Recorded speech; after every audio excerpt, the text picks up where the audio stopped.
মধ্যপ্রাচ্যে চলমান উত্তেজনা যখন দিন দিন আরও জটিল হচ্ছে, ঠিক তখনই যুক্তরাষ্ট্র ও ইসরায়েলি বাহিনীর হামলায় ক্ষতিগ্রস্ত ইরানের পাশে শক্ত ঢাল হয়ে দাঁড়িয়েছে দুই পরাশক্তি চীন রাশিয়া।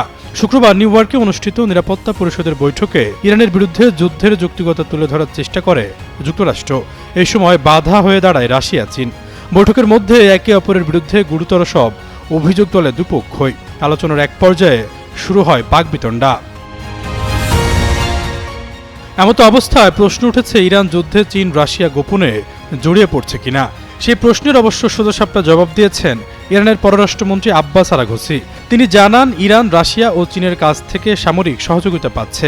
একই সঙ্গে তিনি অভিযোগ করেন, সংযুক্ত আরব আমিরাত তাদের ভূখণ্ড ব্যবহার করে যুক্তরাষ্ট্রকে ইরানে হামলা চালাতে দিচ্ছে।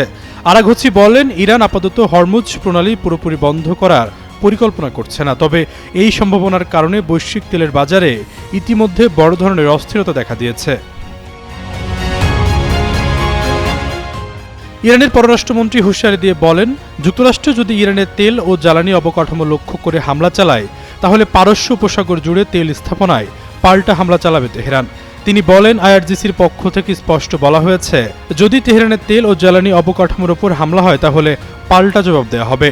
তখন এই অঞ্চলে যেসব জ্বালানি স্থাপনা বিশেষ করে মার্কিন কোম্পানির মালিকানাধীন বা যেখানে মার্কিন কোম্পানির অংশীদারিত্ব রয়েছে, সেগুলো লক্ষ্যবস্তু হতে পারে।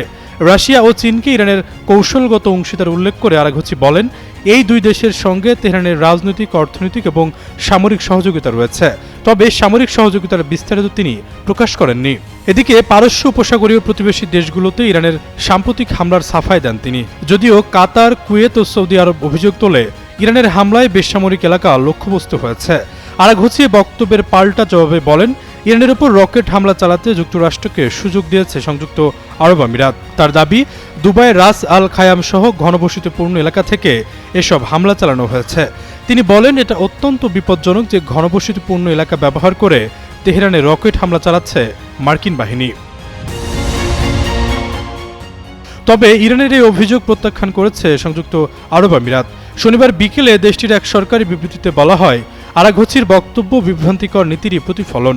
বিবৃতিতে আরও বলা হয়, সন্ত্রাসী আগ্রাসনের মুখে সংযুক্ত আরব আমিরাতের আত্মরক্ষার অধিকার রয়েছে, তবুও দেশটি সংযম বজায় রেখে যুক্তি ও কূটনৈতিক সমাধানকে অগ্রাধিকার দিচ্ছে এবং ইরান পুরো অঞ্চলের জন্য একটি উত্তরণের পথ খুঁজছে। পারস্য উপসাগরের অন্য দেশগুলোর কর্মকর্তারা দাবি করছেন, তারা বেসামরিক এলাকা থেকে যুক্তরাষ্ট্রকে হামলা চালানোর সুযোগ দেয়নি। আশরাফুল ইসলাম, যুগান্তর নিউজ।